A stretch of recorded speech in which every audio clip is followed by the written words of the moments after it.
I've seen this view quite a few times. The great stadium, the Olimpico Stadium of Rome. 1937 was when Franco had it built before the Second World War. Changed many times since then, but it's had some absolutely magical moments. Who could forget the 1960 Rome Olympics? An extraordinary event.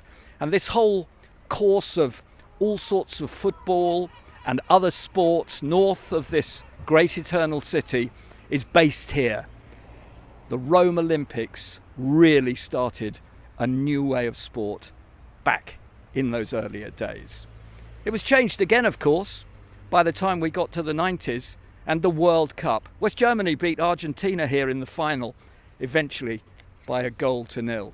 Liverpool have won twice here in the European Cup. They've held 4 European finals here too for clubs, and many, many more events. Tomorrow night for England, this is a big night. It is for Ukraine too. It's a quarter-final of the Euros, and your commentator for talkSPORT will be Jim Proudfoot. Jim, it's great to be back here. I know you too love this place. It is absolutely fantastic. I've seen 3 or 4 games here in the past. Just wonderful venue. I mean, it is a proper sporting venue that it just exudes the history that you have outlined there. Hopefully, it's another positive chapter of history. It will be history either way as far as England are concerned, but hopefully it's a positive outcome tomorrow night. Do they have to beware? Because we know in the past that these type of sides, Ukraine, who are going to give absolutely everything, have been a problem for England when they think they're going to get all the way.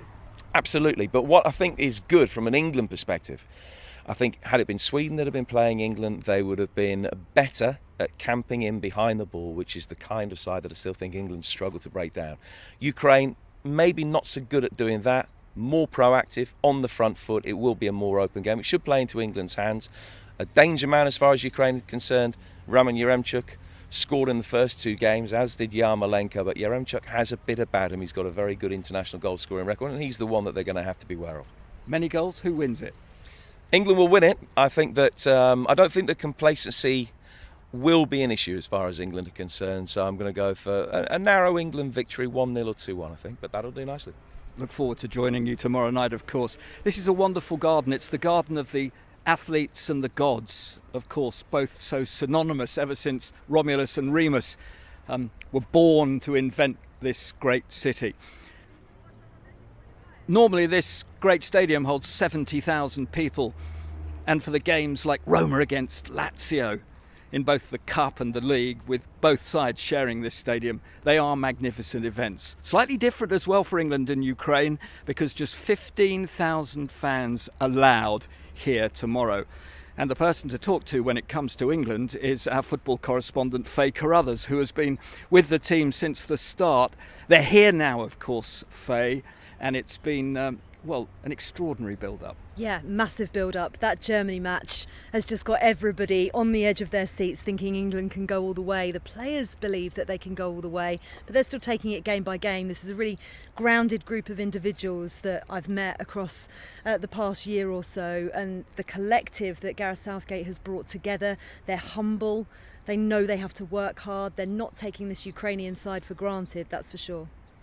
What about for you as well? This is your first major quarter-final as our correspondent. You'll be, hopefully tomorrow, get the tears of joy and not those of sorrow, because this is where it's such a difficult side of the job to gauge what's going to happen. It goes from absolute elation to despair. Yeah, it can go either way for sure. I mean, I've seen that as an England fan over the years, but certainly I think the players, all of us, saw what happened at Wembley in the last 16 match against Germany, and we want to feel that again. The players want to feel that again. Harry Kane was speechless. Declan Rice had goosebumps. You know, I had a bit of a tear in my eye when the national anthems came out. I'm so lucky that I'm able to be pitch side and I can feel those emotions and I can hear what the crowd does to everyone. It's going to be really different here because, as you said, less capacity. However, there's still going to be a lot of noise, and these players are now used to playing in half-empty stadiums anyway, so, you know, I don't think the atmosphere is going to deter them in the slightest. Well, Faye, we look forward to hearing from you tomorrow night, and hopefully after the game as well, when you'll be able to bring us more good news.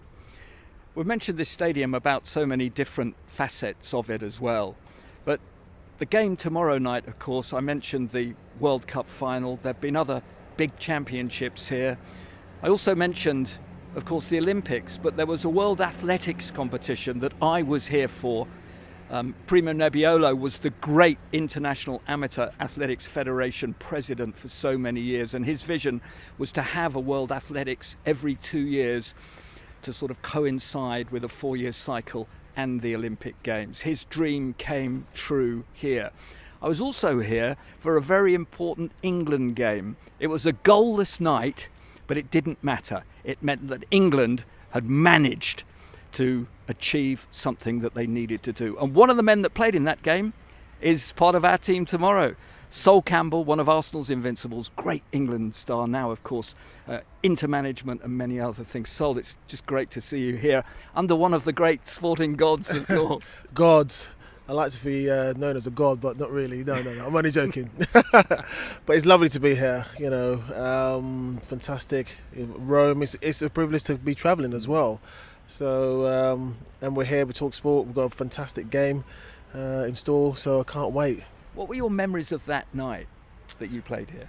That night, it was scary. It was scary, and excitement as well, but nervousness as well. There's nervousness because we, whoever won the game, had to kind of go through a playoff. So we needed to get there, get the draw, and get the job done. And it was dramatic. You had Paul Ince with blood all over his face, and even the last minute, I think Vieri came up and we missed him, and he was at the back post and he missed the header. We thought, it's nailed on for him to score. So, but there's some tremendous performances that night, and we got through, and that gave us great confidence. You can come to here in their back garden and get a good result.